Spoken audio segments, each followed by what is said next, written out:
Ngayon naman ay samahan ninyo ako magluto ng ginisang munggo. Sa isang kaldero ay gagamit tayo ng 2 balot na munggo.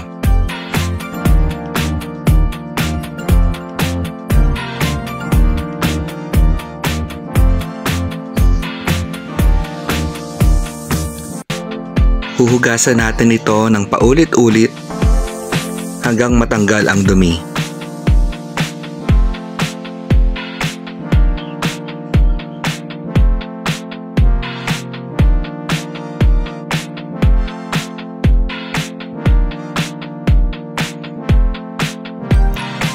Matapos lagyan ng katamtamang tubig ay isasalang na natin ito sa kalan gamit ang pressure cooker upang mas maging mabilis ang pagluluto ng munggo.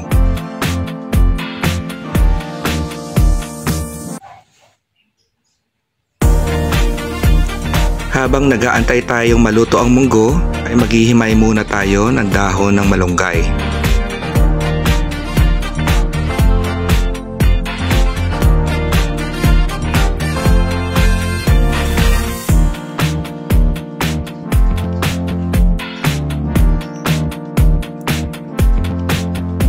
At isusunod na natin ang paghihiwa ng kamatis,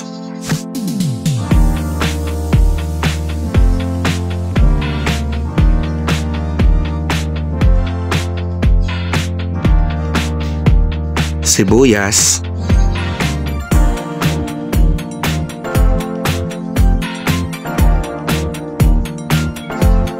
at ang bawang.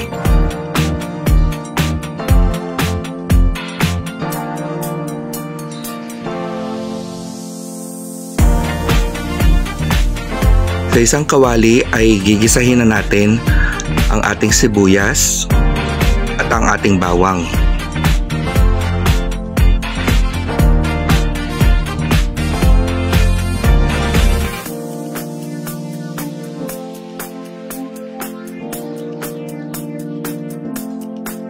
Halu-haluin lamang natin ito hanggang sa lumabas ang aroma. Isusunod na rin natin ang ating mga hiniwang kamatis.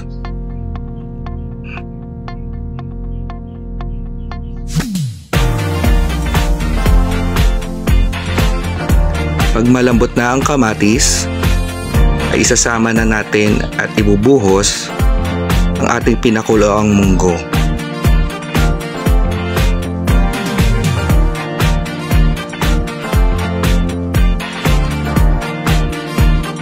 Haluin lamang natin ito at hahayaang kumulo.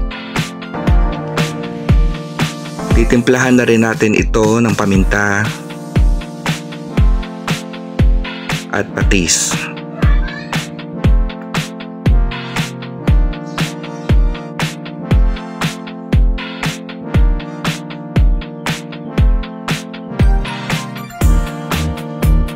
Maglalagay din tayo ng 2 pirasong chocolate na pork flavor.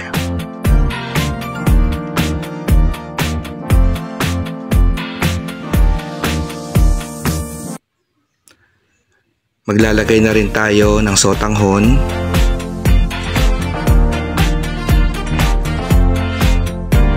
at ang dahon ng malunggay.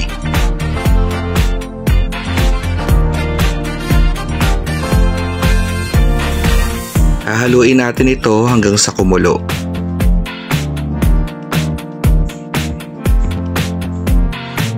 Ngayon naman ay maglalagay tayo ng chicharon.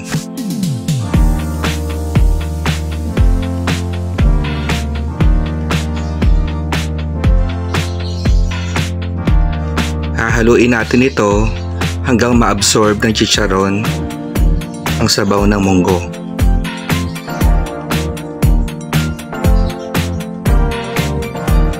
Hindi kumpleto ang ginisang munggo kung walang pritong isda. Kaya ngayon ay magluluto tayo ng pritong galunggong.